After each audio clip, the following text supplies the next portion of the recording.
Started, so there we go. Hello, welcome. I'm Sara-Jayne King, and it is absolutely fantastic to see you. I'm so glad that we are doing this. It has been a sad state of affairs the last couple of years that we haven't been able to meet like this, and I think I speak on behalf of the book-loving community of Cape Town to say that we are just so thrilled that we are back doing this. Yes, in a slightly different iteration than what we have normally seen from Open Book, but an iteration nonetheless, and it's really exciting. And thank you for coming out. Thank you for supporting us as authors. We really do appreciate it. And I'm just a couple of housekeeping things. The most important thing is that books are for sale. The second most important thing is that they'll sign books. They will sign books afterwards. So please support your authors. The other thing is, please keep your masks on. Yeah, I know. If you've got a question, we are going to open up to questions. You can lower your mask and then please replace it. Is that all the housekeeping? It feels like normally I need to talk about wine at this point and that somebody's sponsored, but I don't think that's happened this year, so that's all good. I don't need to talk about wine. I'm so thrilled. When I wasn't going to do Open Book this year for no other reason than I'm meant to be writing, and so every spare moment that I'm not writing, I feel guilty when I'm not. And they said, but what if we could find you a panel? And I don't know if you know this. I said, I will do a panel with Pumla, Shana, and Sue. And that's what happened. What's that? The wine. What is this? The wine sponsor. The wine sponsor. Farm Boy. Farm Boy? That's the wine sponsor. Farm Boy. So I said I'd love to, but I can't read anything that I haven't already read. And of course, I'd already read everything. And I said what I really would like to do is a panel with Shana, Sue, and Pumla. I don't know whether they conjured this up for me or whether it was just serendipitous, but here we are. So that's really exciting. Our authors. Why are you laughing already? Professor Pumla Gqola, whose latest book is this, Female Fear Factory. Alan Payton, I'm going to do all of it. Alan Payton Award winner 2016, Rape a South African Nightmare. Can I? Yeah, I've done it. Nyathi, whose latest, is this, When Secrets Become Stories. Of course, The Polygamist Gold Diggers, A Family Affair, but this is your latest, Sue. When Secrets Become Stories, Women Speak Out, which Sue edited. And Shana Fife. My favourite book cover of the year. I've said that to you before. Hey, are you also favourite book cover of the year? Shana Fife and Gqola, which somebody said something on the front of that book about it being an entire generation of South African women who ought to read this book, and they ought to. I'm aware that we haven't been in spaces like this for a long time, and therefore you will probably want to hear less of me and more of them, and also ask your own questions. So I'm going to keep me to a minimum, but I will kick things off, and I want to kick things off by asking to you to read, if that's all right, if we're all happy with that, just to have a little flavour of the books that we're going to be talking about and the themes that we're going to be talking about. Shana, do you want to kick us off? I can. Please. Sure. Sorry. I'm a little flimmy. I'm sorry, it's gross. Okay. Just one page? Whatever you're comfortable with. One page. One page. I'm just starting in the middle of like a sentence, but there's a point to it. I couldn't go for job interviews. I couldn't go to auditions. To join with audition, to loop halja your baby, my dad would say whenever I even broached the idea. I started to believe that my whole purpose was to sit in my room with my child. The idea seemed to stretch for an eternity.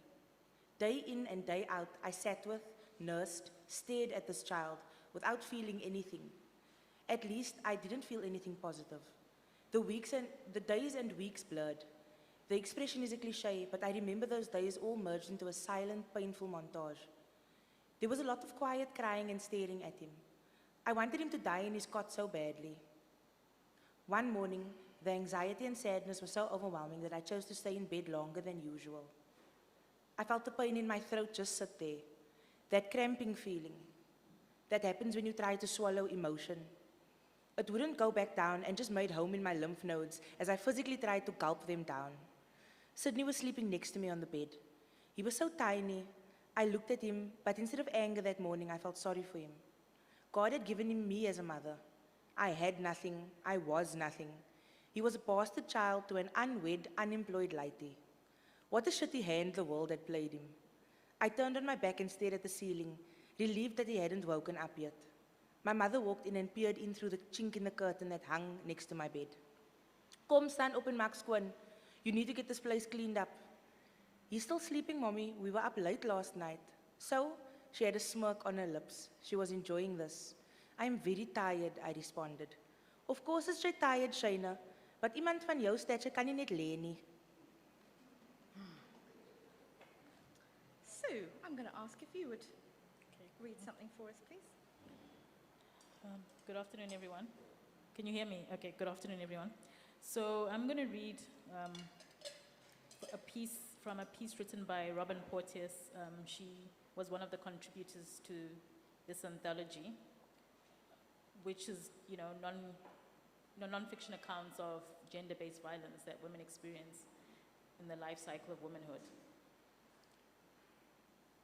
We live in a world where if you survive, because it's not a given that you will, the trauma had better have been bad enough to ensure that you can justify your right to life in the eyes and minds of everyone and anyone who hears about it. You've got to earn your right to recognition as a victim. We live in a world where rape is the only crime for which the argument that the temptation to commit it was too much to resist, to the point where it is treated as a defense. For every other crime, this would be considered a confession.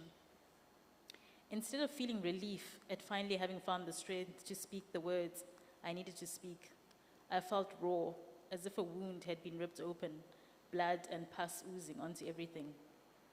In my wake lay years of collateral damage as I bled on those who'd never cut me, all the while trying to fight for my life and figure out who and what and why I was and who I'd like to be, in spite of the pain that still tore through me. And in spite of all the time that has passed, the years between what is and what was, I still don't have it all figured out, and I still don't get it all right. Even when I think I do more often than not, I don't. Because it took years for me to find my way to say I'm okay and mean it. It took years for me to reach a point where I could talk about it without showing that I still feel completely devastated. Now, at least I can say that I've learned that silence strangles, that it does its own damage. And so I'd rather cry and scream and chase people away with my pain than go back to that time when words failed me, to the time when I hurt in silence, because it nearly killed me. Thanks, Sue. Hi, everybody. I'm so happy to be here. I'm going to read from the final chapter of this book, Philadelphia Factory, from chapter Departures, Refusing the Prison of Fear, a diary. Eastern Cape, 1972 to 1980s, December. During summer holidays, we sometimes spend a week or so at my Nkhunu's house in Motlokofane, Matatiele, my maternal ancestral home, to which my grandparents returned on retirement from their Johannesburg life long before I was born. These visits to Matatiele are fascinating excursions that I do not enjoy as much as I am fascinated by how different life is here from our regular life in our small university hometown of Alice. There is no electricity here, so to me that means everything must be harder. But the adults still manage to make everything happen. It is impossible to keep track of the specific ways I am related to all the members of my enormous extended family who live here. I take cues from the specific way they address me. I love being addressed as Mamani, Rakgadi, and Ausi here. An aunt and a big sister are wonderful things. The titles sound silly in English. I come from people who use cousin, sister when speaking English to build a bridge between two incompatible ways of understanding family. Cousin suggests extended family. cousin sister is a refusal to see her as anything but another sister, and therefore immediate family. And so I am Rakgadi, Mamani, aunt, to all my cousins' children, exactly as I am to my siblings' offspring. But it can be tricky deciphering what to call the ones who call me Dineo or Pumla. My sister Lebu knows exactly who everyone is here, but isn't always able to tell me. The ones I don't remember always ask me if I know who they are, and I decide to lie to avoid offending them. My version of the lie is simple. I feign offense at the suggestion that I could ever forget them, since I'm obviously related to them. There is another lie that we go along with. I let them unnecessarily mangle my Xhosa name, wondering why they cannot just use the Sotho one. There's a lot of on-the-mouth kissing, kiss greeting, the thing I like least about being from the Eastern Cape. Because Matatiele is rural, my sisters and I roam over what seemed like endless landscape, to a family member's house a kilometer away in one direction, a stream in a second direction, and in another, my grandmother's plot, green with plants, I do not immediately recognize. My second favorite thing about Matatiele is how my mother's brothers sometimes let me ride on their horses with them, even though girls and women do not ride horses here. It is a taboo, but they give in to my pleas until I turn self-conscious and stop asking the year I turn 11. The absolute best thing about Matatiele is anything to do with Ntate Moholo Mabusetsa. Although he's technically my late grandfather's half-brother, as far as I'm concerned, he's all the grandfather I need. He's the only one I get. I find him infinitely fascinating, and there are no limits to his indulgence of me. Everybody in the family is baffled. He is notoriously prickly, but not with me. Sara-Jayne King, Gqola King said I should read long, so I'm going to read a little bit longer. The arrival of puberty comes with a new warning on our trips to Matatiele. I now see fear flash briefly across her face when my mother explains that adolescent girls are sometimes abducted by strange men who plan to force them into wifehood. But I'm a child, I protest. Afterwards, as we wander off, my cousin Nyathi confides in me that these men from distant villages who still practice this custom consider girls who wear trousers immodest and inappropriate wife material. I wear nothing but jeans and shorts for future trips, no matter what the temperature is. She continues wearing dresses. She is not afraid. My father and uncles will kill them, she says. Her father is my mother's elder brother, so her uncles are all mine too. But how would they find us? And how long would it take? We don't say the rape, but we fear this part of this abduction business.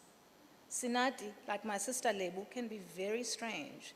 They get scared of all the wrong things. I keep on wearing shorts, and I stoke the flames of my red-hot rage against a world that sees wives in children. Thanks. Sure, yeah, whew, is right. Yeah.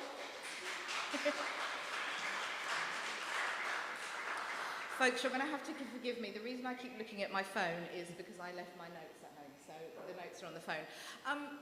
The common theme of all your writing and of all your books is the naming of the thing, whether it be through an academic lens, whether it be through an anecdotal lens and one's own lived experience. But Pumla, you said that highlighting the thing isn't enough. The work is in the dismantling of. In order to dismantle the thing, we need to know what it comprises of and how to do that. And patriarchy can't exist without fear. So let's maybe explore the fear to start with. Talk a little bit about fear in the Female Fear Factory, and then we can maybe go from there. Sure. I think that fear, when we think about fear, I suppose in the same way we think about things like shame, we think about them as very intimate emotions. And of course, fear is an intimate emotion. But in Female Fear Factory, and in recognizing that such a thing as the Female Fear Factory exists, I had to think about and to learn from some work that shows us that fear is not just an intimate emotion, it's not just affect, it is also a technology of control, right? And so it's a means of keeping people controlled. And so in the female, and so fear then is absolutely crucial to patriarchy doing its work, because we have to be made to fear a whole range of things in order to be compliant, in order not to fight back, in order not to defend ourselves, in order to do the work on our own psyches and bodies and on those we love, in the name of protecting them. But because there is no protection, because fear is the thing that does the regulating itself, it's important to think about fear politically, not just psychologically at an individual level, but to think about how fear organizes the world. It's one of the ways in which systems of power organize the world. And so in this way then we think about fear as a historical tool that is absolutely necessary for any kind of political control, for any system of oppression. And of course, in Female Fear Factory, I look specifically at the ways in which fear is important to maintain patriarchal control, but I think also even more importantly that it has to be constantly produced. Because fear is so important, it can't be produced once and allowed to kind of simmer down and die out, but that actually there has to be a system that continues to produce it in spectacular ways, so that it can do this political, not just individual emotional work, and that even the individual emotional work is in fact part of a connect, it's my fear and your fear, and so we may imagine that we experience it individually, but it's many people having a singular individual experience that is actually a mass experience. Yeah, which then leads nicely to you, Sue, and your book, when Secrets Become Stories, and the idea of fear in how it relates to silence, yeah, and secrets. Maybe we can speak a little bit about that. And we spoke for a podcast a few months ago, and you were talking about, and I said, who made it into the book and who didn't, and what was some of the reason. You spoke about some of the fear of people not wanting to speak out. Can we speak about that a little bit? yeah. Okay, so I'll just pick up from, fear. Fear and shame live together, Yeah. like you alluded to. So you start off with the fear, but once something happens to you suffer, you're attacked, you're raped, or you suffer some traumatic event, right? The next thing what you do is you have shame, okay? Because now you blame yourself because you've been warned. We grow up with these warnings. Don't wear short skirts, right? So you wear a short skirt, you get raped. So you're thinking, okay, so it's my fault. You take on the responsibility as a victim, and it's not your responsibility. And so you have shame. So now you carry this shame, because this is something, and people have told you can't, don't drink, and all these things, because it's always the fear factory, the fear that's produced to control women, is to keep you in line. And so when violence is enacted upon you, you as this victim have to take responsibility for it. So there's shame in what has happened. And a lot of women, myself included, I was sexually abused as a child, and I felt responsible for it. When the memory resurfaced, right? And I felt dirty because I felt like, how could I let that happen to me? But it wasn't my fault, and it took a long time to understand that, it wasn't my fault, but as victims, we carry that shame.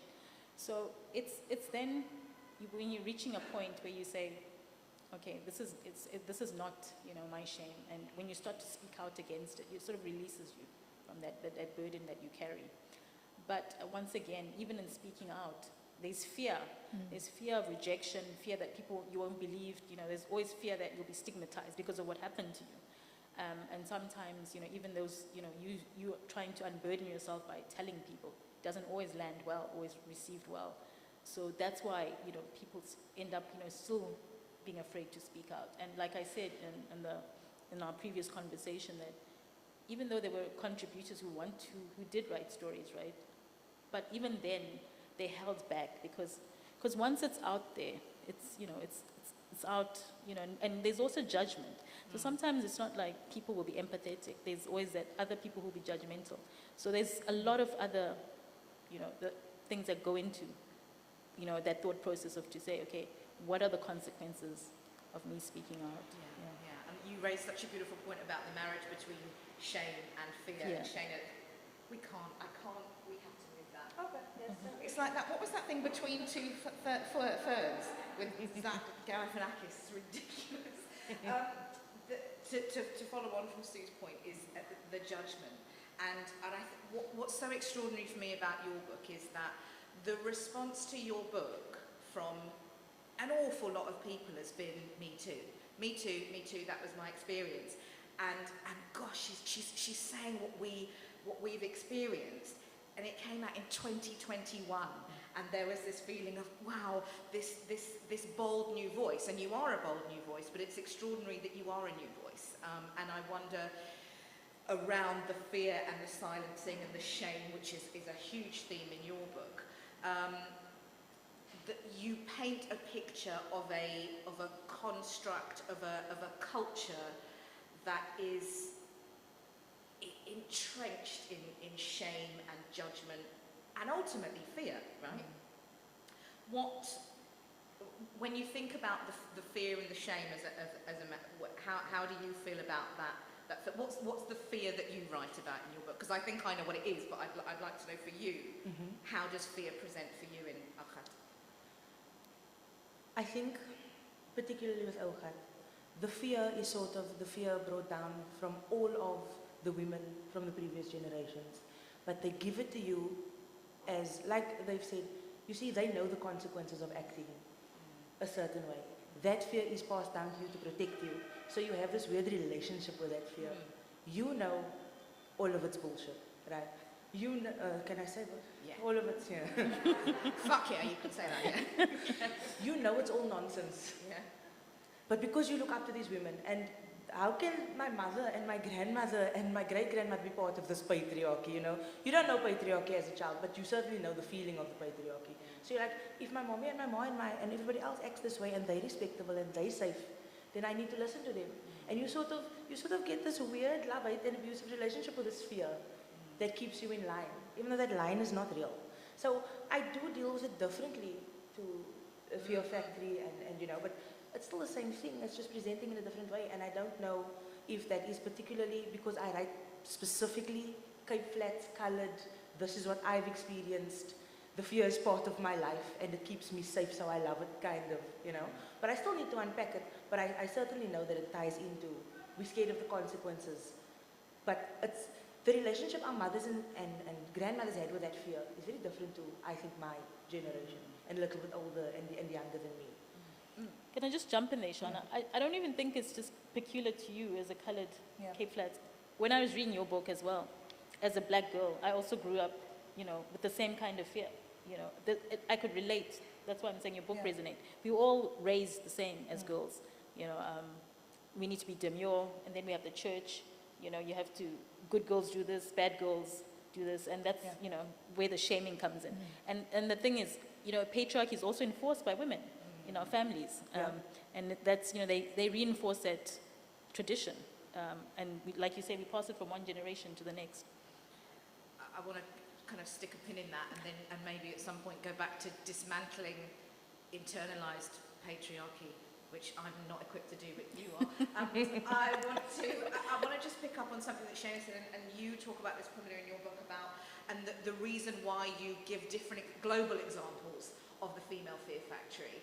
Because Shana is saying, you know, the fear is a particular, her fear as someone raised in the Cape Flats, Sue then as somebody who grew up in Zim. Can you talk about the global fear factory? Sure. I think that when I was thinking about how to write this book, which I never had any intention of writing, but anyway, because I wanted to write a happy book. I'm always trying to write a happy book. I don't know what a happy book is, but I really want a happy book.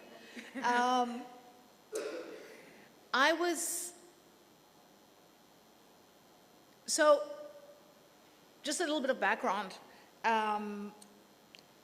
So Female Fear Factory comes out of Rape a South African Nightmare. And when I was writing Rape a South African Nightmare, it was just a little chapter. For me, it was actually the smallest thing about trying to understand rape in South Africa and rape histories and our crisis and so on. But then for some reason, even though I had favorite parts in that book, in terms of the responses and what people wanted to talk the most about, what seemed to resonate with many people the most was the Female Fear Factory. And so I had nothing to say about the Female Fear Factory. And so, but obviously over years, people taught me many things about the Female Fear Factory.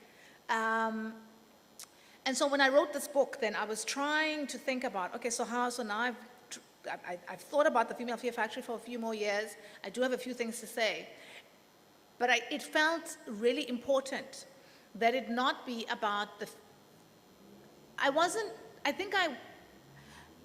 I didn't want to just look at South Africa because I thought there was something very particular about the textures of rape in South Africa that I was trying to understand in that project. But in this project, it became increasingly clear to me that the Female Fear Factory may have been a little cog in how I explained rape there. But that in fact it was working in ways that were not only about rape, but in other patriarchal ways. And I didn't want to write. So I tried to then write about. I'm answering this so badly. I'm sorry. I don't know why I'm answering this so badly. I know the answer. I know the answer to the question. I'm just not sure why I'm so all over the place. I'm a little overstimulated today.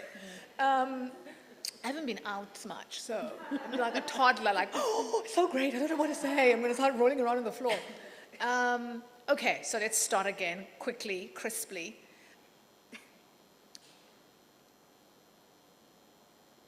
Two things.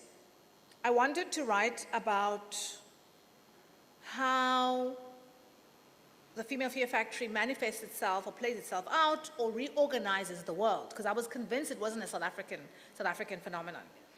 I also understand that often when we illuminate feminist phenomena or we make feminist arguments as people, as feminists from the global South, as black women, and so on, that it just becomes our thing, right? And I wanted to, I wanted to make connections about. I was thinking about Me Too, and I was looking at India and the bus rape, and I was looking at the sex for mark explosion in Ghanaian and Nigerian universities, and it looked so much like so many other things happening in different places.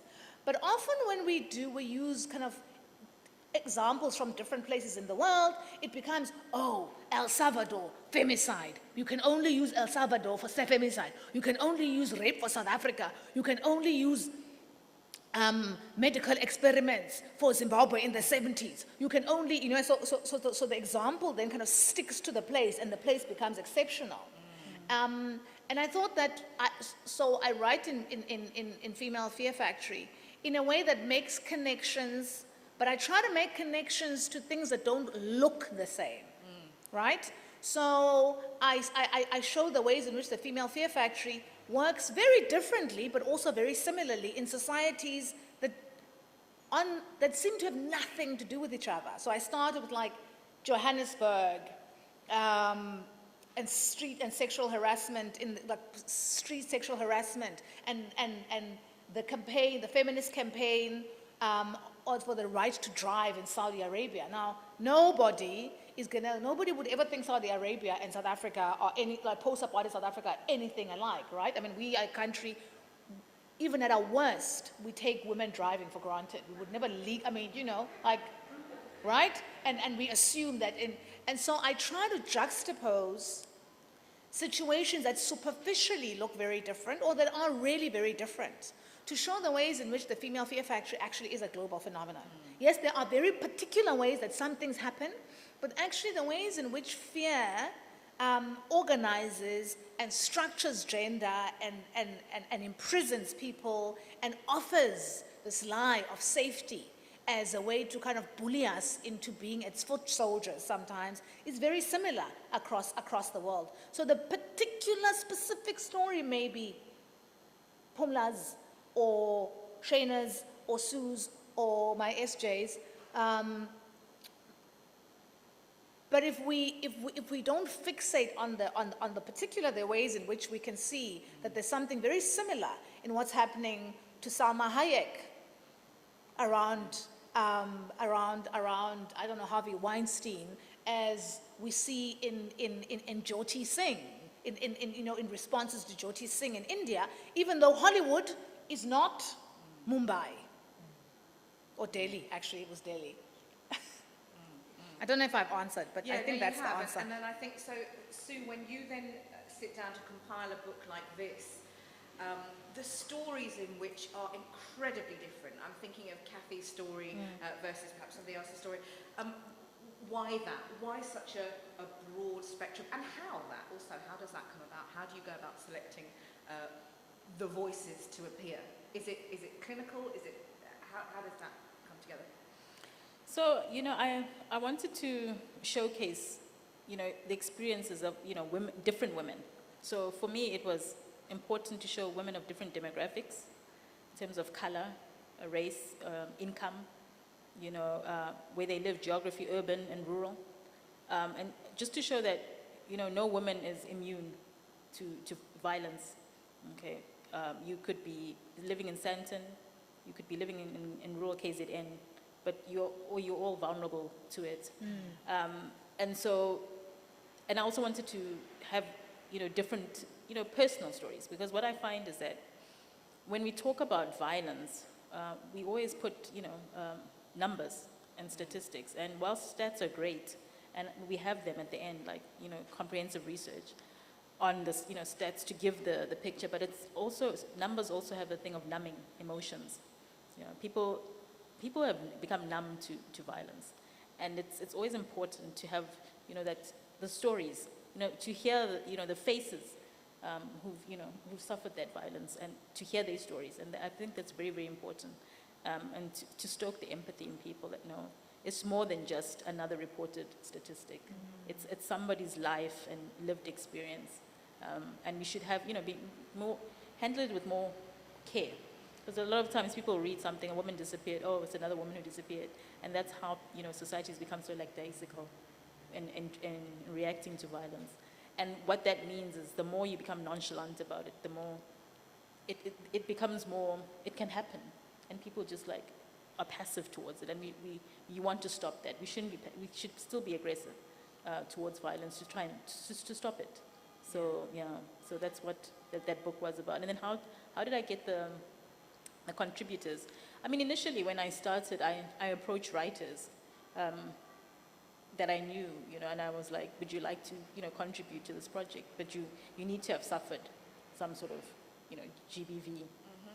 And then what I found as time went on is not every writer has had a traumatic experience, right? So they couldn't write about it, right? And so you know, it's like, okay, that's not going to work. So, and then it's discovering that a lot of women who have suffered trauma are actually not writers.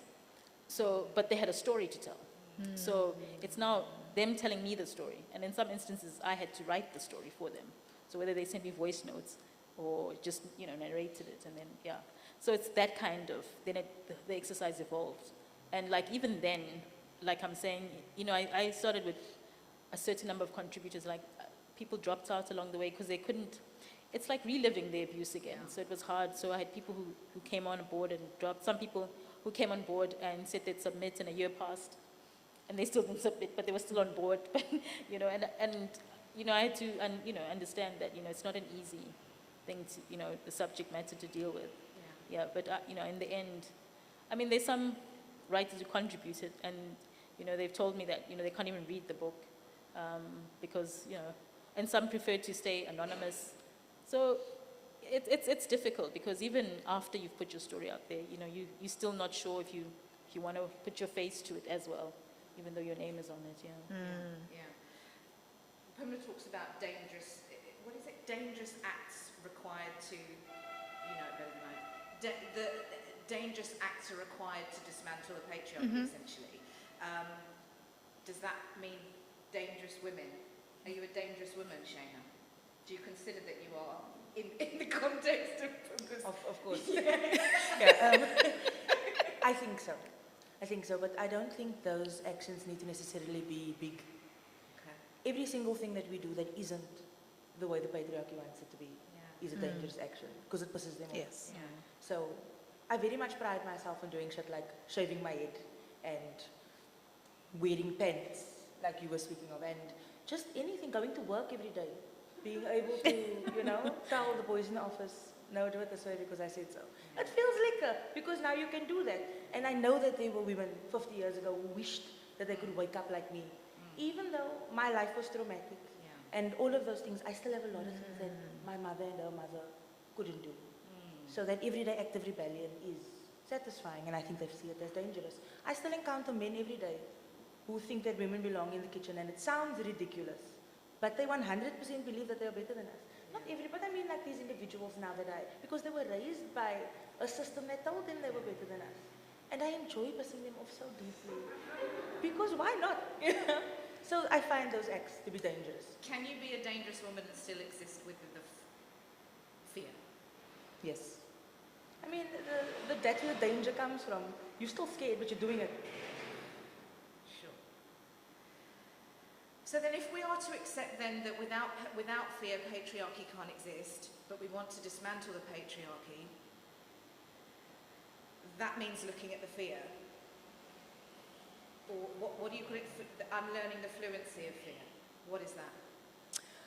So I like what Shana's saying about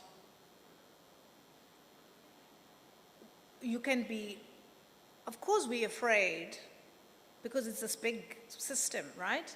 But that you can be dangerous anyway.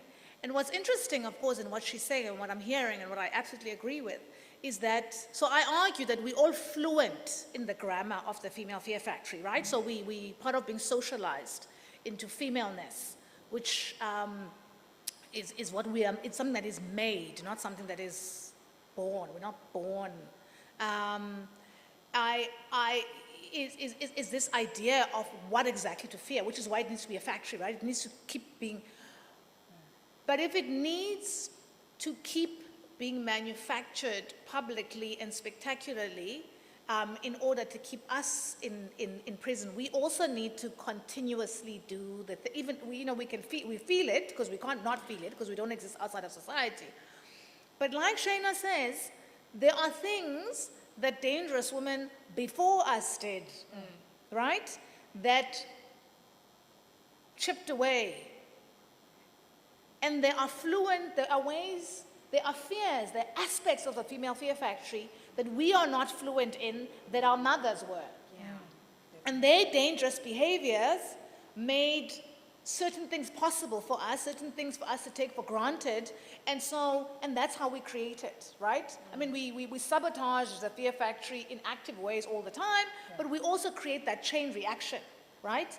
Of things that were, and of course we can't sabotage it or unmake it or unlearn the fluencies except deliberately, right? Except you feel the fear, but there has to be, I don't know, just like a stubbornness sometimes, right? Around. So one of the people that I start with is one of my students. One day when I was teaching at Wits, still teaching at Wits, I taught at Wits for 11 years. Comes to class, she's like a bright student. I don't know what we're talking about, and she comes into a seminar, and in the middle of the seminar, it was relevant to the discussion. She says, by the time I get to this class, It's a 9 a.m., I think second or third year literature seminar. And she says, by the time I get to this class, I've already fought 100 wars. And so I say, okay, what do you mean? She says, the female fear factory. So I say, but this is before the book, right? So this is what I still didn't really understand, this female fear factory, because I thought it was a small thing to understand rape. So she says, the female fear factory. And I said, but I don't know what you mean. And then she says, you know, I leave my mother's house, my parents' house, and when I walk to the factory, you know, we live in a country where women can go wherever they want, legally, officially, technically, right?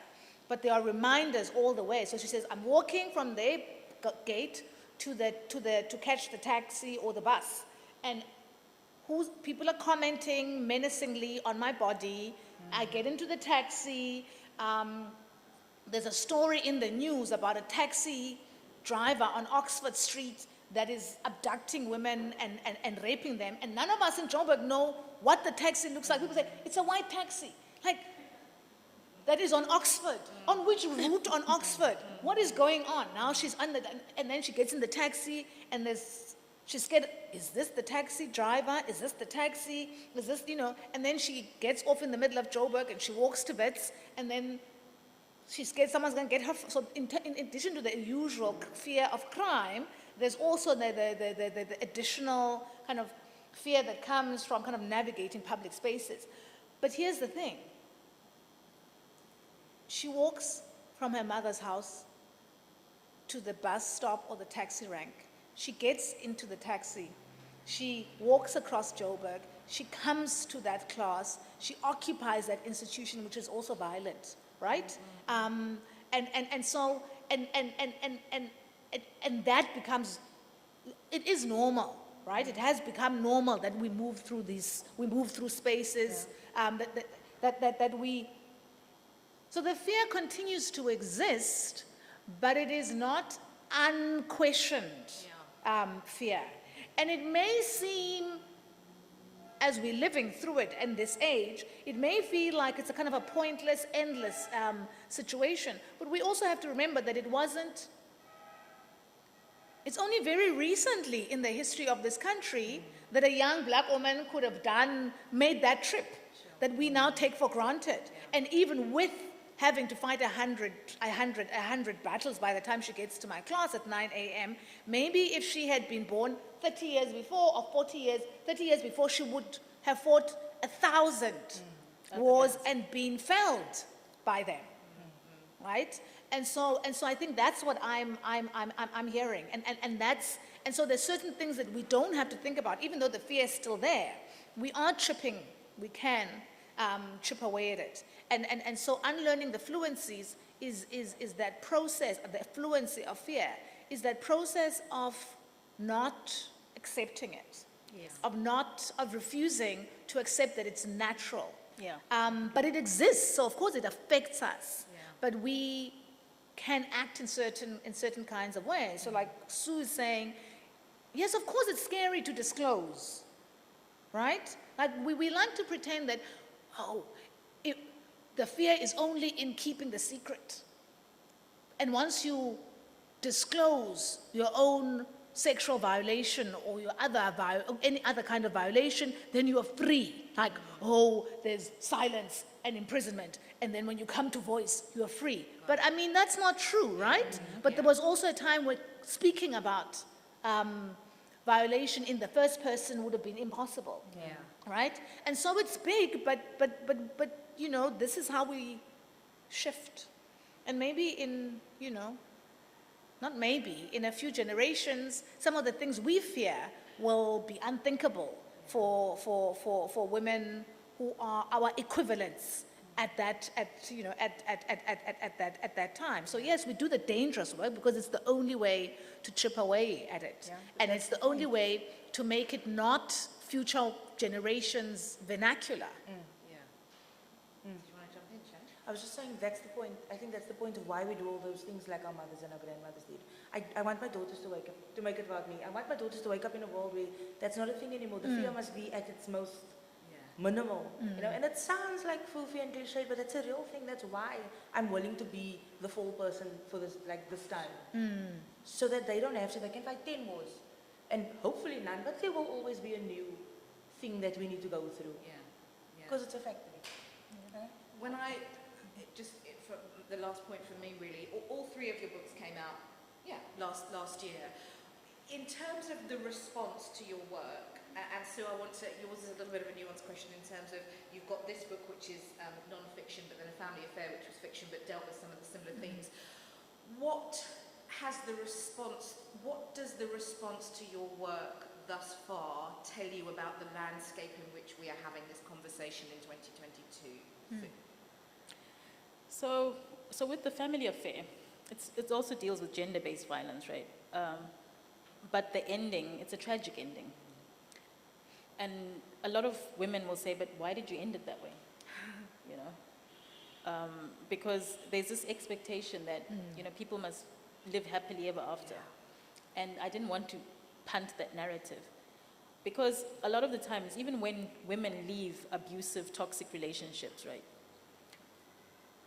And end up with a nice, kind man, right? Some of them still enact the toxicity that they had in that previous relationship on that nice, kind man. And so I don't want to peddle this narrative that, people walk into sunsets, because sometimes it doesn't happen like that. So I thought I'd rather tell the story in A Family Affair of a woman who doesn't get to live to tell her story. And so with this anthology, it's then women who have survived gender-based violence and who tell them. And the endings are different, because it's people telling you real life that, it doesn't look one way. And I think that's what a lot of women need to open up to. Because there's this thing of wanting to be rescued by a knight in shining armor. And I think it's all the fairy tales we read as little children. And so I just wanted to touch on the other thing about fear and patriarchy. There's a line in the Bible that I like. I think it's in 2 Timothy, verse 7, where it says, we were not given a spirit of fear. Now, God did not give us a spirit of fear. We were not born being fearful. And even if you see children playing, they're fearless. Children explore. It's us as adults who then start telling them, don't do this, don't do that, or don't jump. But children generally are not are fearless people. They'll climb the tree, and but we start to instill, and also when we start to enact patriarchy, we start to tell the little girl, don't sit with your leg, we start to instill that fear in them. And so I like the analogy of the tree of patriarchy, that patriarchy is a tree, its roots, it's got big roots, and then the branch, we have the trunk of the tree, and that's what we chip at when we say we're fighting patriarchy. We're just chipping at the trunk. And the trunk is what holds up, the institutions that hold up, the branches. And the branches are how we interact with patriarchy. And the more we chip away at it, we're trying to chip away, it's great, but the more we chip away, the more, the response becomes more violent. Because remember, like anything, where people stand to lose privilege, it was the same with colonialism. They're going to fight back. Nobody wants to lose the privileges that accrue to them through patriarchy. So that's why we have the backlash. And so the backlash is always going to be 10 times more. So to instill 10 times more fear in you, to say what you're doing is going to have consequences. And that's how that cycle continues. So for me, I think if we really, really want to do away with patriarchy, it really takes both men as well coming to the table and saying, look, patriarchy hurts us too. A lot of men, statistics show that more men commit suicide than women, because patriarchy also is a burden to them. And trying to be a patriarch is to have money, to support, living up to expectations of patriarchy is also kind of burdensome. And they need to start to realize, this hurts us all, and we just need to do away with this system. Yeah. The responses to Akhat and what it tells you about the landscape that we're in. So the response to Akhat was positive. Many women resonated with it. What it tells me about the landscape is a little bit more complicated. So I have this memory of just being within my head and my consciousness as a child. Right? I don't know how old I am, but I'm young. And being surprised at how backwards things are. Because I'm from 90s, 2000s, and I legit thought that this woman power shit was real. And then every time I get the woman power message, I don't know if you remember how harshly they were like, girl power, you know, like woo. And then I see the opposite side of it whenever I'm encountering like real life situations. And I remember having this thought, and it came back to me when I was writing Oh God. I remember having this thought of, oh, are we not that free yet? Chill. You know what I mean? So like, and then having to bring my own growth backwards a little bit to fit into whatever the women were doing. So the fact that now in 2021, we are not just completely free and everybody hasn't had this awakening of, oh, so we're equal and this is all nonsense. Like this whole system, it's not real. Every single thing is perception, and we've just created this perception of damsel in distress and manly man, and nothing in the middle. So I think it means that we need to reevaluate. I think it means that we need to reevaluate. I was very surprised and not surprised at how necessary telling my story of abuse was. Because how does nobody know that it's not okay to hurt people? That's a weird thing that you need to explain to somebody. So that's what I got from it. Nobody know that it's not okay to hurt people. Yeah. You've got like a minute. I'm so sorry. Concise. What? Your answer to the question.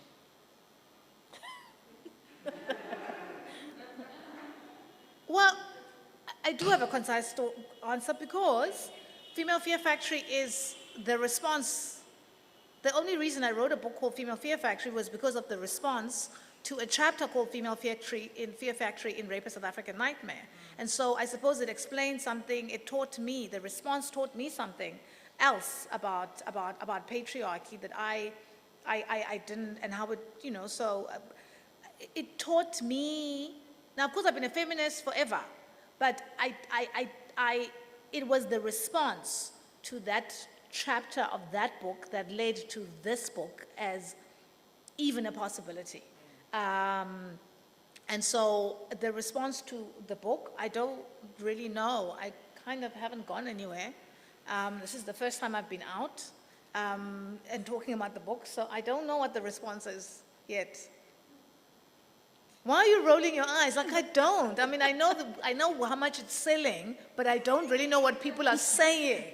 So people are just, I mean, many of the people who've told me bought it because they like that chapter. So they already wanted to talk about the thing, right? But whether the book itself works, I mean, and then the other people who've been wonderful are my friends. So you also have to love your friends, but you have to take it with a pinch of salt, right?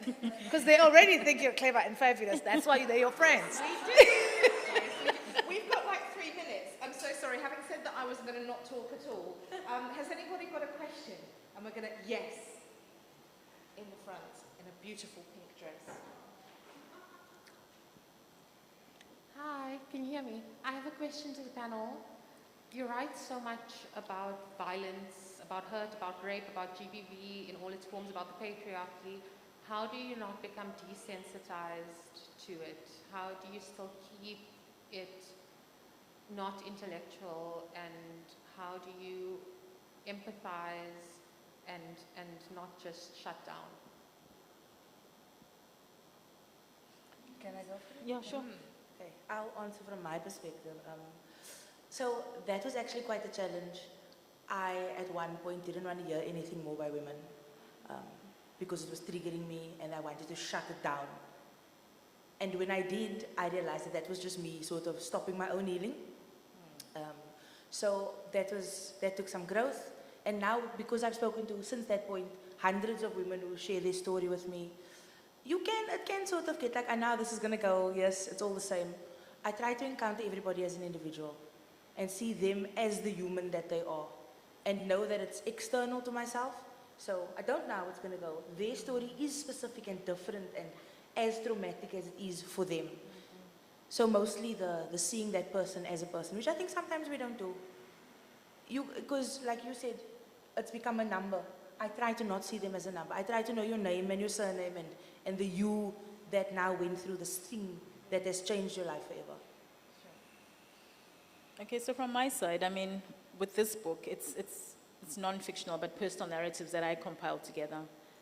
It's hard not to become affected by it. I mean, I think with each submission, you know, you relive the rawness of sort of taken the pain of what the writer went through. But you also have to, it was hard editing because you also need to, get everything correct, but you also need to be sensitive that it's a painful thing that, we're trying to, the subject matter. So, yeah, for me, I don't think it'll ever, look, I'm not writing it from a research perspective, so I'm not at that stage where it's just like I'm compiling research work and so yeah. That's a very difficult question for me because I hear you, but I also don't understand it. So for me, I know that we get desensitized to violence. I know it because I know it happens in the world. But I don't know how to be desensitized to this violence. So for me, it affects me. It affected me when I was at Rape Crisis. It affected me when I was a student activist. It affects me when I'm writing about it. It affects me when I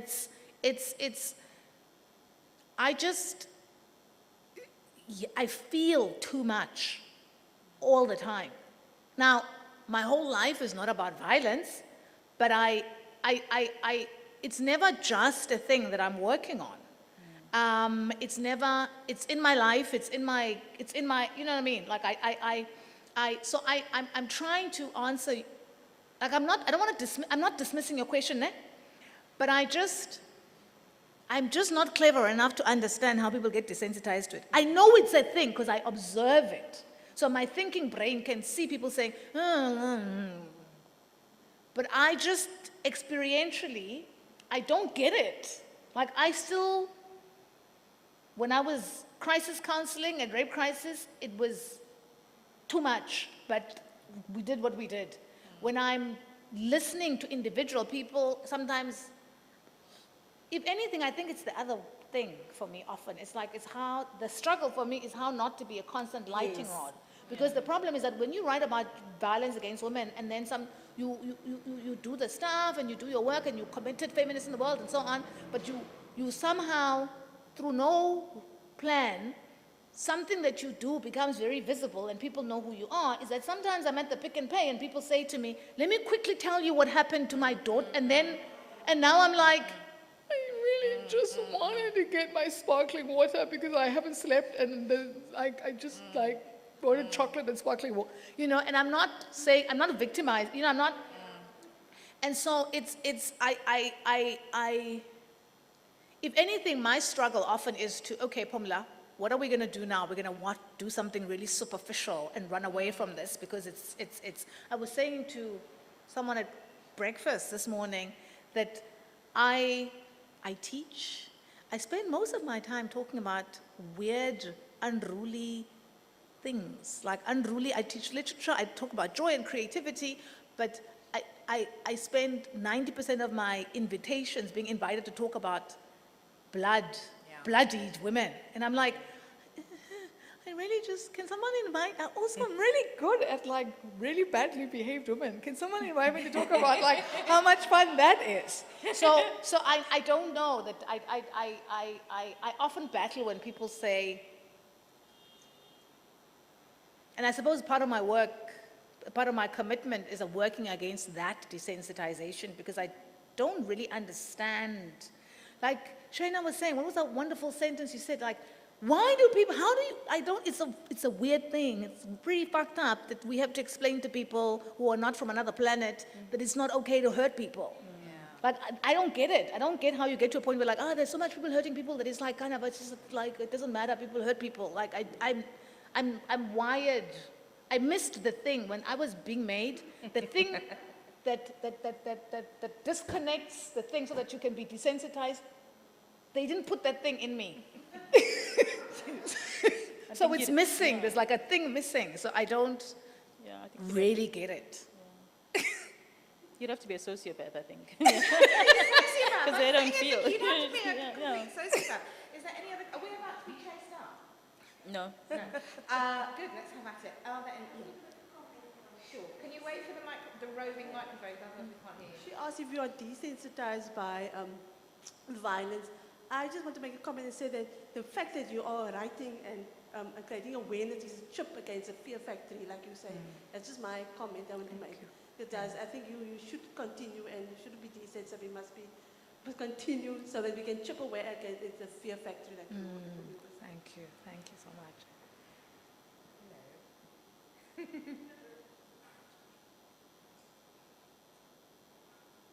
Oh, completely. Okay, sorry, Bob, we'll come to you now. You didn't say. Bobby. Hi, Sorry. thank you Professor so much Boswell. for a wonderful presentation. I could listen to you all for a long time. I just wondered if you could comment on writing about violence, gender-based violence, sexual violence as healing, because I write about it also, and people assume that you heal from writing about it, but actually it's not always the case. It sometimes is re-traumatizing to visit it. So if you could just offer some thoughts, because all of your writing comes from the personal, right? Even if it's academic, there's still a core of the personal, and if it has been healing for you. Yeah, that's a great question. Yeah. Well, for me, I don't know, this is the funny thing. I think that for me, it's often reading how other people whose work teaches me something and that I also enjoy, writing about violence that is healing. I don't know that I'm healing myself. Like, I don't know if healing is, like, it's usually just relief from my own. But when I read Grace, right, there is healing that comes from it. Grace is Barbara's novel. Barbara's first novel. Award-winning. Oh, of course, award-winning. It's Barbara Boswell. So it's often reading other people's writing that I experience as healing. I think my own work is just, I don't know, it's just like a compulsion. I'm too stubborn, and I mean, now I'm 49, so I'm not going to change. I'm stubborn, I'm set in my ways, and it's just a compulsion and a stubbornness. But there is joy and relief and healing often when I read other people's writing. Not everybody's writing, right? Because most people just piss me off. Okay, so for me, I'm sorry, that's a terrible answer, but that's the only answer I have. So for me, okay, I don't believe that writing about your trauma will heal you. It's the start. I mean, healing is a process, and I think a lot of people don't get that. They always like heal as if like you wave a magic wand, and it's like then you no, it's a process, and it takes time. So when you start to write, it's a starting point. Because a lot of the times I always say, if you're going through something, right, and you write it down and read it back to yourself, sometimes you'll be shocked at what you're reading back, or if you give it to someone else to read, or you tell someone else, that's when you actually realize just, how bad whatever it is that you're going through. So it's acknowledging, that there's hurt, there's pain, and it's a beginning. So you can start now from then to unpack whatever the trauma is, and then you start the process to healing. And healing can take years, right? Yeah. Just because you've written about something doesn't mean you can stand up and now say talk about it without. You could break down and cry, okay? Yeah. So I think people need to understand that it's a process. It's not something that happens just because you've written it down. It's done. No, it's not done. It might actually be the beginning of you starting to heal, because now you're acknowledging what happened Totally to you. relate to that. Absolutely relate to that. Shana, writing is healing? No, I agree with you guys. It was certainly therapeutic. It certainly did something. Yeah. I agree it was the start of the healing journey, but it was the most painful part. Not the writing necessarily. I think once it was out, the editing, and then having to go through it again and relive it, because I very much have distanced myself from the person I'm writing about. Because she doesn't exist anymore on the outside. She's somewhere in here. So, and then having to sort of face the fact that I was that, I'm saying stupid, but I'm only speaking of myself. I'm not saying women are stupid when they're in that situation, but you know how self-critical we are if we look back at something we've done and we're just like, wow, because you know better now. So it did help me unpack certain things about myself, which I suppose is healing in its own way. But it certainly started a very painful journey. I got physically ill when I was done, when I handed in the final of OGAT. I had sort of she first thought it was a stroke or whatever, and then when they checked me out, it was just my muscles that had seized up on the right side, because I hadn't known how upsetting it was to relive all of these things again after years. So it did start my healing journey. So I would say, yes, it is healing, but it's the beginning. It's definitely the beginning. Sisonke, and she always says, but I'm not the one that said that, SJ, but Sisonke always says, write from your scars, not your wounds. Sorry for anyone who's about to read my next book. It's all wounds. It's not. Sometimes you don't really. I'm thinking about when I wrote. And it's You said that. It wasn't Sisonke. You always Sisonke said, you said it. It was you. Sisonke is not here, and therefore she did say that to me. But the idea of sometimes you think something's a scar, and you start writing, and it's very much a wound. And that's difficult. I'm going to say one more. No, she said, you are not going to say anything. All I am going to say then is thank you very much for being here again. Thank you to Professor Pumla, Gqola, to Nyathi, and also to Shana Fife. Before you go, buy their books. Buy their books.